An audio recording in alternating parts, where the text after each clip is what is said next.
Hi everyone. Welcome to another episode of Tech Talk by Samir Shirur. This is an Industry 4.0 Unplugged podcast series. And as we discussed in our last podcast, we were started looking into various aspects of Industry 4.0, technology components of Industry 4.0. We thought that let's take this digital twin as one of the next topics. However, we are covering digital twin more specifically in EPC sector or EPC industry, engineering, procurement and construction sector. So this would not deal very much into operation part of it. It will not cover for any other like OEM specific industry, digital twin aspects. So this is an overarching podcast which will talk about what is definition of digital twin, how it is more suitable, can be understood in terms for EPC business, various aspects of digital twin, benefits of digital twin, KPIs if you want to implement for a digital twin for an EPC company. And we will also look at how the challenges are going to uh, uh, give us some tough time while we implement this digital twin. And finally, as case with my general podcast strategy, let us look at how this technology is going to impact the current jobs in the EPC industries as known to us today. And what are the new jobs that will be created because of this digital twin adoption for any EPC companies. So I think this is how we are going to curate our presentation, our podcast. But let me tell you one couple of disclaimers or notes or higher points. One is this digital twin podcast. And starts for curated for a audience which is. Which is currently employed in EPC industry who know certain aspects of the execution process. Okay, this also caters to leadership team, senior management team, and OEMs for that matter, who are trying to implement this digital twin to various EPC companies. uh, so probably for the students this would give us a moonlight view of what is happening in the industry, but some of the terms may be very difficult for them to understand. So I'd be happy for any specific user audience who would like to more make it more detailed and more layman oriented. But the current intent of the current topic is to go in little bit technical jargon and make the industry professional more aware of what is happening in the industry. Okay, so meanwhile I'll also sometimes I'll be looking at my different screen, my second screen, so that I refer right data, right value points, and I also kind of share with you some presentation where I can show some data in front of it or presentation text in front of you, so that this becomes a more interactive kind of scenario.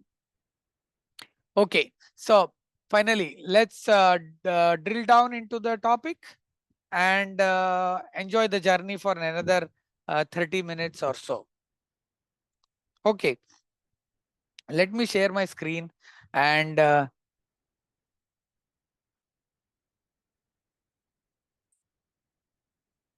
great. So I hope we are able to see the presentation. Let me put it in presentation mode. Okay, so digital twin for EPCs, we call it driving efficiency, innovation, and growth. So now, so digital twin as it stands today, we understand how it is going to drive efficiency, innovation, and growth. Okay, so we have already discussed about what it is going to, what we are going to cover in the industry, this podcast. Let me skip directly to the impact. Why do we really need a digital twin? Okay, so when I researched this topic and I took collaboration as the criteria for project success, what we understand is around 7 to 10% of uh, 7 to 10% of cost of rework comes from lack of collaboration. 52% of cost impact comes from miscommunication, and poor project data availability. And 35% of the project cost resulting due to collaboration. I mean, or the lack of it. So these are very huge numbers. And imagine if you are making a project of $1 billion, the cost it is going to give us for a for the lack of collaboration. And I can understand this in I mean, like even if 10 years before, but the kind of tools we have, technology that we have, I mean, this is crime, right? So, so the industry market, what it says is that today digital twin has been, growing in every year on year, I think around 20-25%. And we believe that industry professionals believe that digital twin can be one of those holy grails that in the engineering and construction industry is looking for. So this is a very important aspect any senior management looking into for adopting their day to day, I mean, they're adopting as a technology to solve their day to day problems. Great, fantastic. We know the market, we know that there is a need right now, but what is a digital twin? So one of my, if you know this blind man problem, uh, also a man with a blindfolded, whatever he touches he feels, whatever he knows it already, right? So for an elephant, if he touches the tail, he might feel that this is a snake, right? So that is that has now has been our current problem in this industry. Digital twin itself is marketed so huge, but it has so many different definitions, so many different use cases. So it becomes very difficult for a senior management or a technology manager to select a tool which suits his own specific needs. So I looked into Digital Twin Consortium as one of the, I mean, providers of a standard definition at least. But let me tell you, these guys are doing fantastic job. They have already created so many work packages, work groups, and industry leaders are joining these groups, and they are, coming up with various standards, formats that can be adopted. Apart from this, I can also, say CFOS is one of the other organization or industry conglomerate that is trying to, consolidate information handover, which can be a very good input to digital twin. And for as I stands today, many industry OEMs, software providers, technology providers are already started adopting these CFO standards for information handover. Anyway, let's go back to CFO standards some other time. Focus on what is digital twin today. So for me, the greatest, important topic of under this definition is virtual representation of real world entities. So if I am selecting a digital twin, I am sure that this should be virtual representation of my real world entity. So for an EPC company, my real world entities are my drawings, my 3D visualizations, my BOQs, my technical order specifications, my so these are my real world entities, right? Finally, the construction plant that is going to be constructed by finally the open sky construction prefabricated building that is I'm going to build.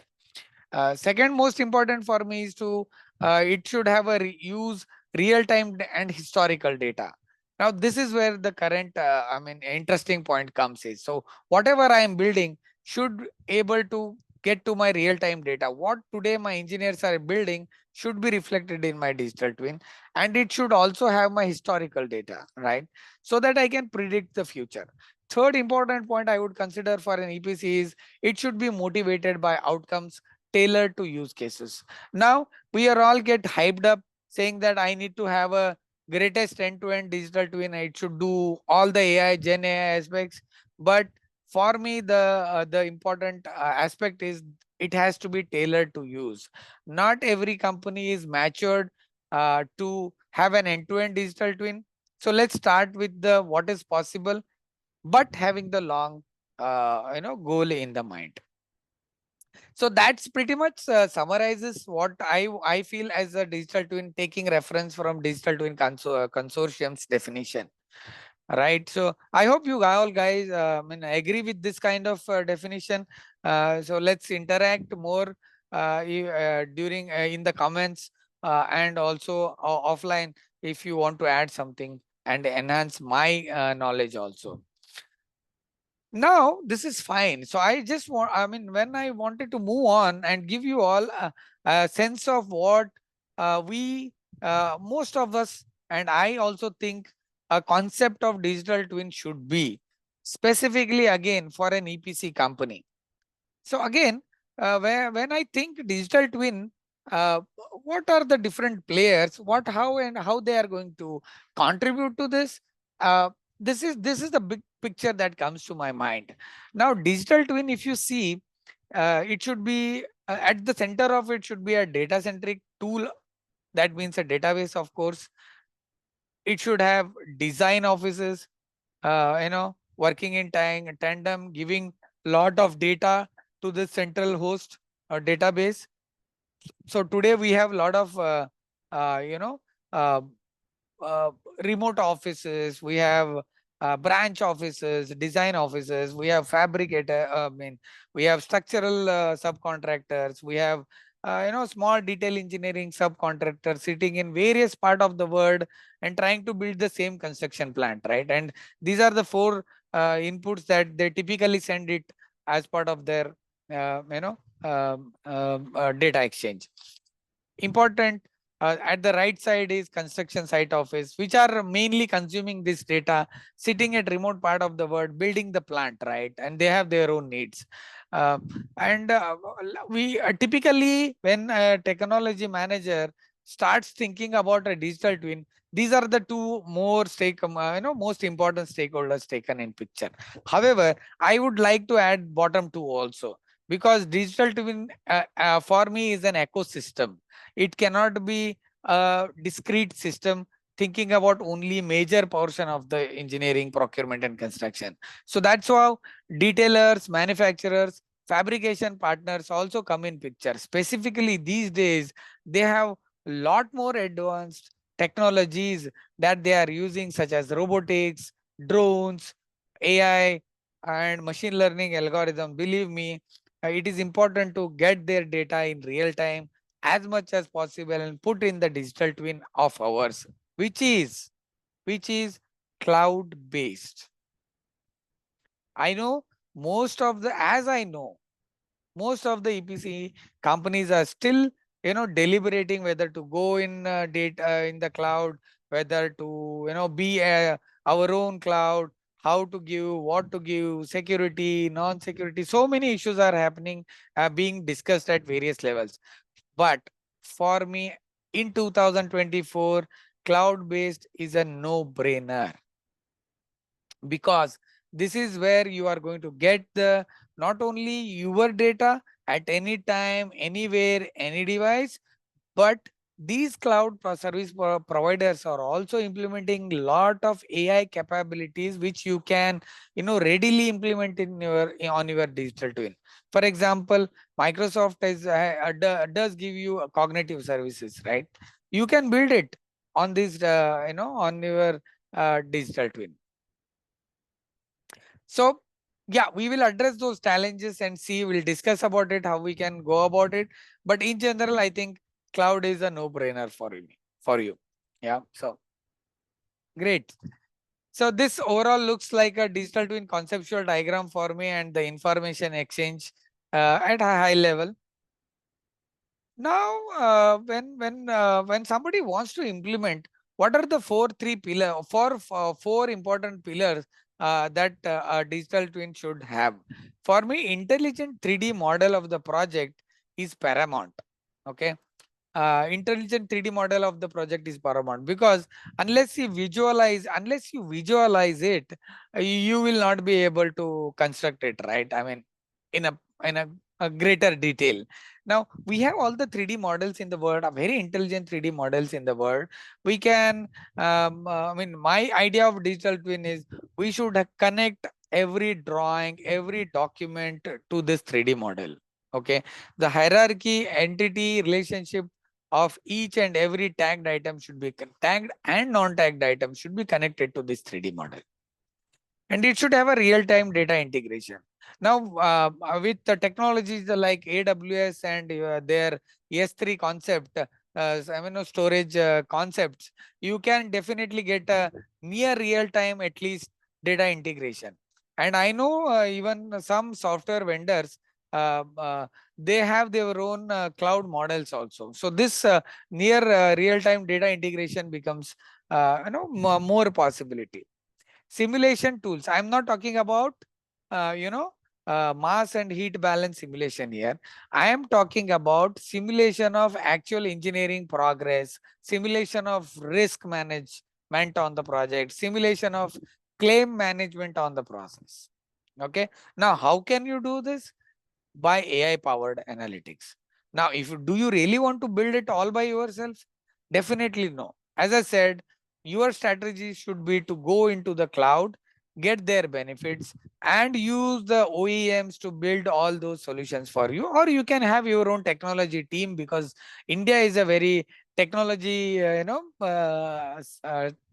technology hub today. Right? So you get all these engineers, you can build your own machine learning models, AI models on top of your digital twin. But for me, implementing digital twin, having these four criteria are paramount to success. No, fantastic. We know the digital twin features. We know the conceptual diagram.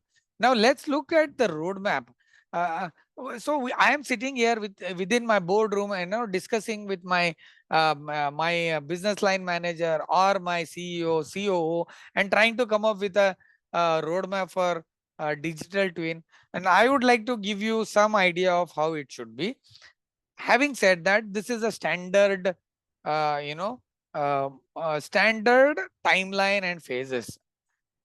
For each company, it might differ. So, my advice to you is to, if you like this, take it, put it in front, go in little bit detail, find out your own processes, procedures, challenges, people, the process, and technology challenges, and break it down, come out with your own schedule. So, as far as I have seen, this is the roadmap which I would recommend for anybody to implement it. So I can see this into three phases: a requirement phase, implementation phase, and a rollout phase. When I say requirement phase, I think 3 to 5 minutes you need to engage the software vendor which you have selected for digital twin, and make him aware, make him aware of your own processes, your own challenges. Implementation would be around, once the requirement is signed off, I think around 12 months. It can take up to 12 months, up to 5 to 12 months. And then once you decided on the implementation strategy, rolling out itself would take 3 to 4 months or 6 months max, depending upon how many offices, where all they have located, because it is important to onboard. As I said, it's a ecosystem. Onboarding even your regular fabricators, your manufacturers, a partner system is important for you to achieve seamless seamless connectivity between the processes and disciplines. So my first phase comes as an integrated EPC workflow. Okay. And key here are, as I said, specifications, building your specifications, licensing and setup, configurations and workflow definitions, and various part of it. I'll not go in detail. So one thing stands out for me is configuration of existing work processes and systems, configuration of or implementation of work packages. I think these two things stands out for me in this phase, right? I'll tell you why. Because every EPC company is unique, right? That is how we are all selling our USPs. And when you really go into EPC business, I have myself worked in many a couple of EPC industries. I know they are very so distinctive in the way they do engineering, right?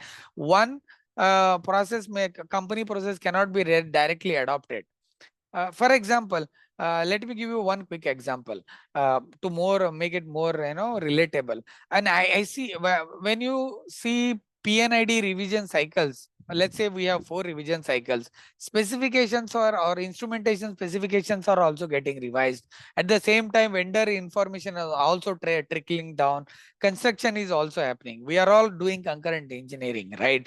And the definition done for one PNID review cycle may not be equal to the definition I'm done for the technical specification for IC, or for that matter piping layout release, or I mean IFC, or sorry, ISO release for ortho drawings release for piping. So it is important to sit together with all these disciplines and devise your definition of done for each phases, right? And then sit with the vendor, your technology providers, and meet these two at the right platform. I am not saying it's possible, entirely possible to come at the equal wavelength, but we should have some common understanding from some common RASI matrix to make this successful. Okay. Now, once you do, let's assume that we are fantastic and we have built the EPC workflow. But as an EPC, it is important to have the integration of data with your targeted, owner operator. I know this is a challenge because all EPC is basically service business, right? We are delivering plans for 1 day for a X customer, 2 day for a third customer, fourth customer. But when I look up back, take a step back and see, at least for Indian scenario, I see that there are 5 to 10 major EPC players. Major EPC players. Probably they have done most of the work with most of the companies as an owner operator. Then I think there is a chance of building, if we really put our heads down and start building our use cases around this integration. Again, the idea is here to build a system which is rigid enough to take care of our own processes and procedures, but flexible enough to take care of customer requirements. I'll give you one example. Customer code, client code, or customer number, pretty much available in all procurement cases, piping design cases, material procurement cases, right? Why don't we have a fixed data length for it? I know many EPCs are having. I'm just saying in terms of digital twin. Keep it flexible enough to take care of certain integration possibilities for an ERP system of an owner operator, right? Workflow. Each EPC company has their own document naming structure, or I would say document approval naming structure. A1, A2, A3, major, minor. Somebody might call it 1A, 1, 2, 1, 3. Somebody call it differently, right? So ABC. But they have their own set of rules. I know many digital twin service providers, they have built in such flexibility already, but I'm just trying to give you one example, right? So let's put a 80-20 principle. Even if you can do 20, identify 20 such, systems, then I think the game is over. We have done at least 80. Let's believe that we have taken care of 60 to 80% of future requirements. I know this is a difficult task or a different task, but I think this is doable. Finally, why this rollout I have considered 6 months is that because it is important to train.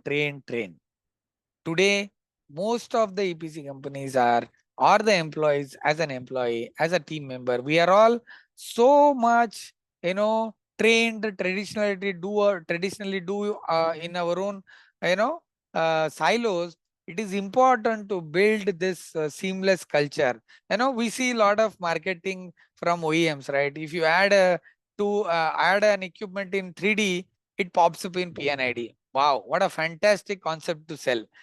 But when you take this in real world scenario, how does a process engineer react to a situation where an update has been done from a piping guy sitting somewhere in Mumbai and a process engineer sitting in some US or Chennai.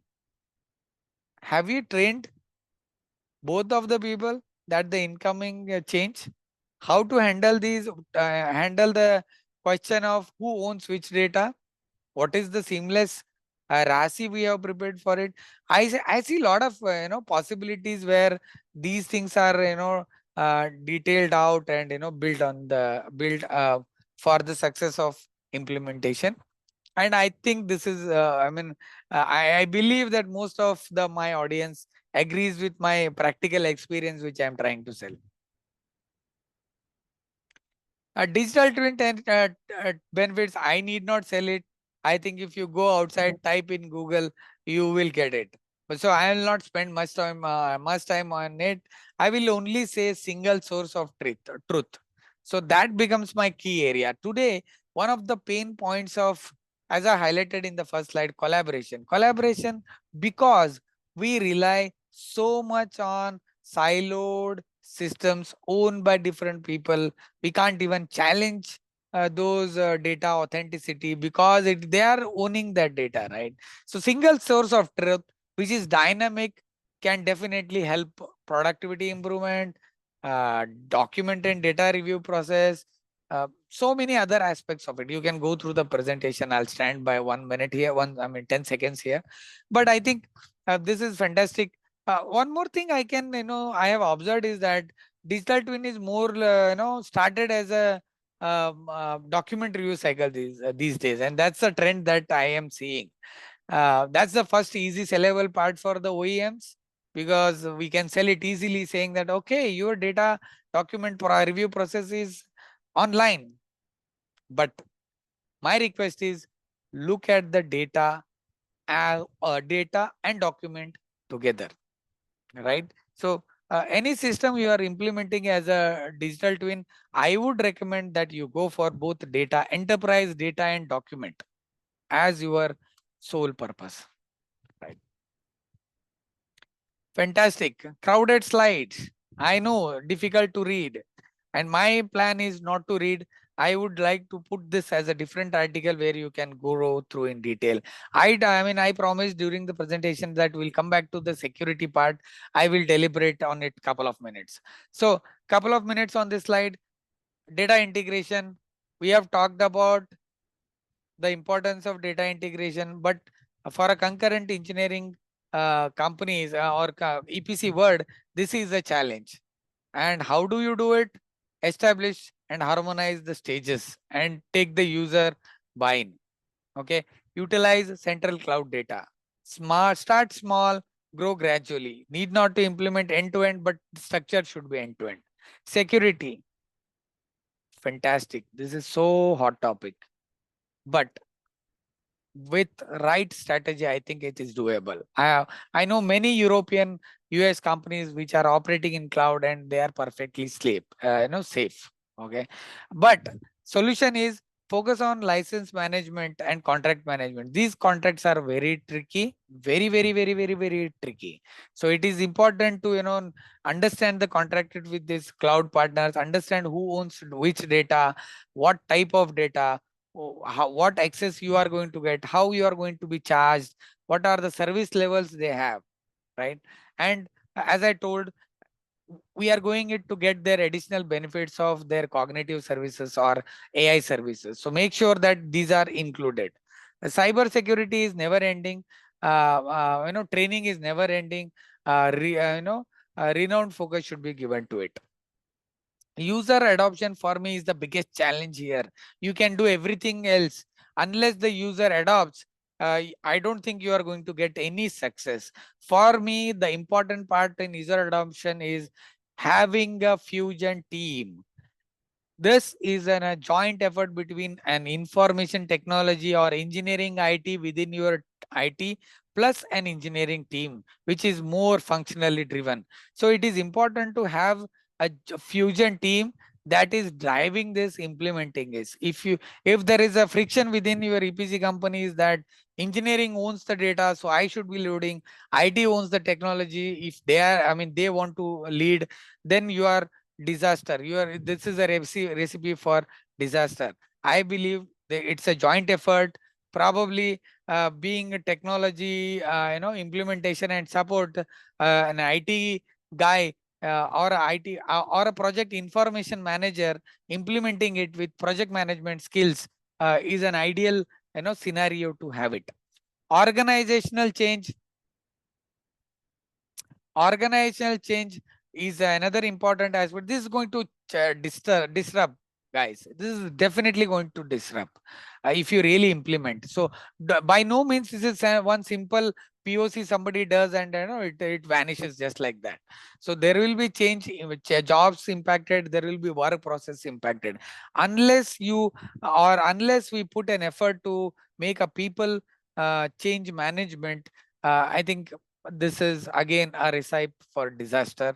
I have seen many companies struggling to implement, once implement, struggling to get it more off the shelf for the usage. So I think these are the four challenges I would call it as one of the, few of the important things that as a team we should look while implementing.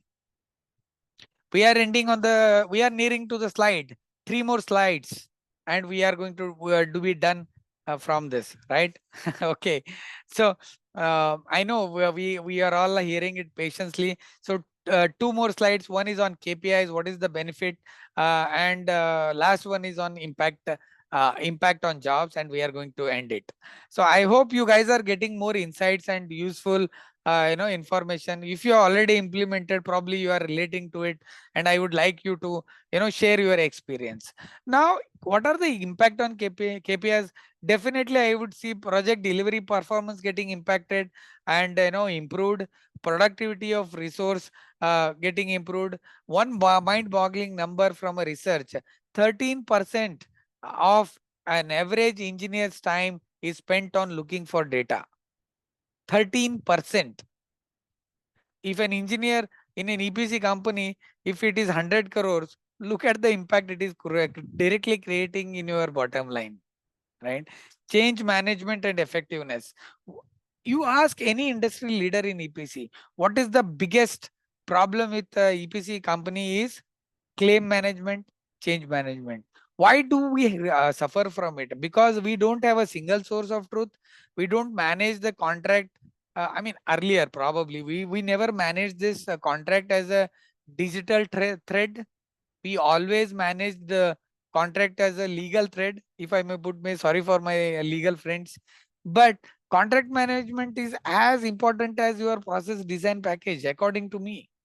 So uh, bring about those technologies implemented there and collect that digital thread and superimpose on digital twin.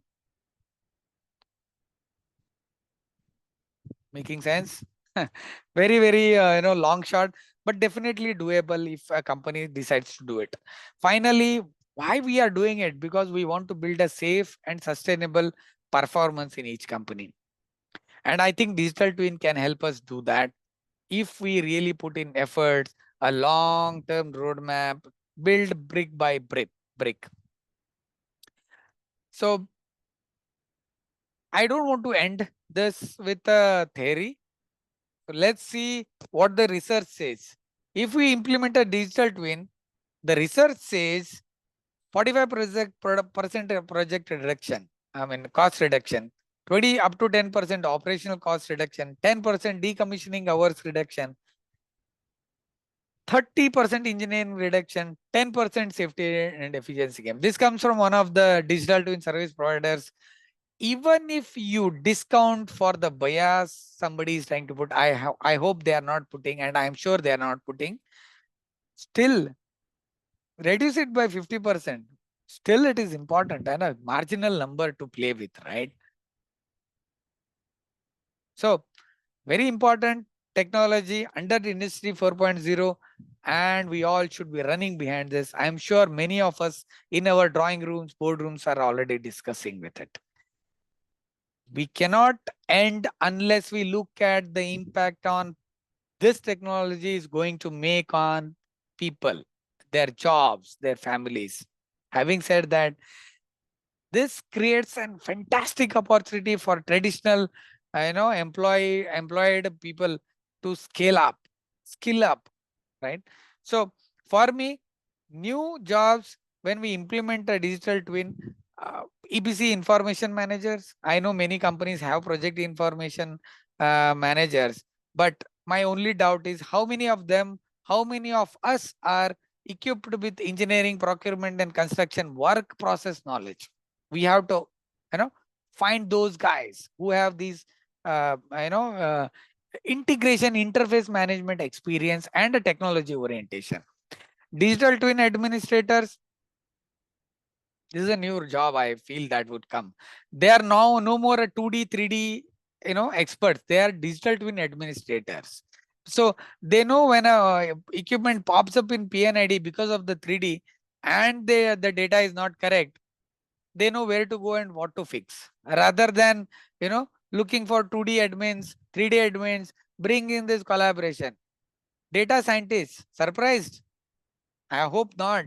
Because when you put all this data in central cloud database, data scientists are needed in an EPC companies to visualize, classify, put those machine learning algorithms to into practice and give us a decision matrix. Machine learning engineers go hand in hand with data scientists. I am not saying there will be huge machine learning or engineers, data scientists, but I am sure there will be a good number in a thousands of companies or thousands of crores of company, right? And they are going to be helping us a lot. Cyber security specialist, no doubt about it. We already talked about this. Digital twin user support specialist. So now when you are hiring, don't look for a 2D, 3D guy, look for a digital twin user support specialist, right? Probably one of our power users now get into this role and upskill themselves. So impacted jobs, when I say, I think document reviewers and document controllers, I feel that job will be definitely impacted because of the digital twin end-to-end workflow that is getting built. And we do, I mean, gone are the days where we used to create a transmittal, sign it, stamp it, send it via courier, right? At least we moved on to emails and those FTPs or the collaboration sites a decade or 5 years back. Now we are definitely moving on in a click of button. The data flows through the digital twin to the owner operators or a PMC, signs it off and comes back. And there are already live use cases which this is getting implemented. Bid evaluation, technical bid evaluation, which is the biggest pain area according to me. Months are spent on following up with vendors to get the right data deviations addressed. But with some slight implementation in AI, bringing this specification together, popping up this kind of features, there are already tools which are standalone, isolated. If they are tying up with asset, digital twin providers, I think this is very much doable. So these guys will be definitely moving on to data scientist, AI, machine learning roles, or information manager roles, according to me. Construction planners are schedulers and project managers. So one thing I want to make it clear, I am not saying that these jobs will go. What I'm trying to visualize is that the roles will definition will change a little bit. And the guys who can adopt a quick, upskilling would definitely move on to the different area. This is a very value added, and the current job will move on to more value added task. I am not, foreseeing that these all will be, gone for, good immediate future or even for the long term, but I definitely see long term skilling up required for these jobs. Fantastic. I think we are almost 35 minutes into the presentation. Let me end this with one final note.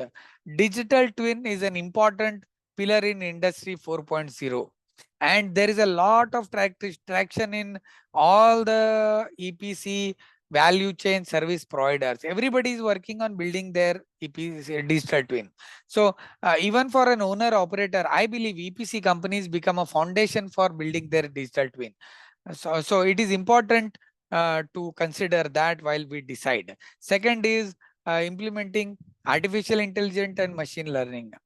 And I am by no means trying to give high five generic marketing jargon here. There are definitely use cases. For example, you can connect your Power BI to your Primavera. You can connect and bring this data onto the digital twin, uh, or utilize such tool which has all the combination of all construction, procurement, EPC data in one side, and top of it, artificial intelligence, use cases, machine learning. For example, classify the construction work packages before even we build the construction work packages. And I am not saying this as a separate, BIM tool or an construction tool, but within on top of his digital twin. Today we have discrete systems. I am proposing, or I am seeing already in the market, these integrations happening. So if you are a technology manager still thinking that there are discrete managers, this is a presentation, this is a podcast you should come and look at. There are possibilities and there are already use cases in the market. And this will give us, EPC employees, professional like me, you, and managers to add value to our work area, upskill us, upskill our team members, and get ready for future. And I believe future is already here. Okay, fantastic. I hope you enjoyed the whole podcast. I wanted to make it more on a product presentation based, so that when I talk, we all have a case to, uh, you know, uh, we all have a slide to refer to, and link to what I'm trying to say. And these are the references. Most of it comes from these 7 documents. And when I will publish my article on this similar topic by this month, and definitely this will be here. So thank you for listening patiently. I mean, while you listen to it while you are driving, listen to it while you are jogging, walking, or getting relaxed. I hope you will like it. And this becomes a talking point in our EPC world, and we are all being very cautiously evaluating, implementing the digital twin, and getting future ready. And future is here. Thank you, everyone. This is Samir Shirur signing off from the podcast Tech Talk Industry 4.0 Unplugged. Watch out for my next podcast on new interesting topic which is going to affect EPC process and associated industries. Thank you. Take care. Bye bye.